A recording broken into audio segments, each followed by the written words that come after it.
Sugar রোগীরা কি খাবেন আর কি খাবেন না এটা নিয়ে ভীষণ চিন্তায় থাকেন।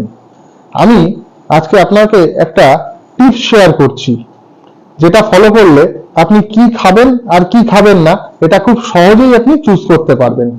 এর জন্য আপনার প্রথমেই দরকার হবে একটা স্মার্টফোন। আমাদের পকেটে আজকাল সবারই পাওয়া যায়।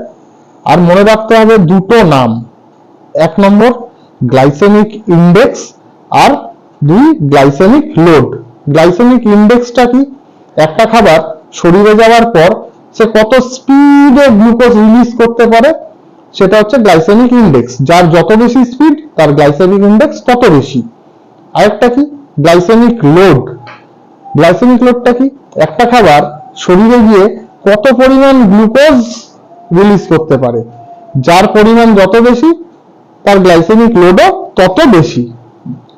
এখন আপনি যে খাবারটা খেতে চাইছেন সেই খাবারটা আপনি মোবাইল ফোন বার করে গুগল সার্চ করুন যে সেই খাবারটার গ্লাইসেমিক লোড কত আর গ্লাইসেমিক ইন্ডেক্স কত।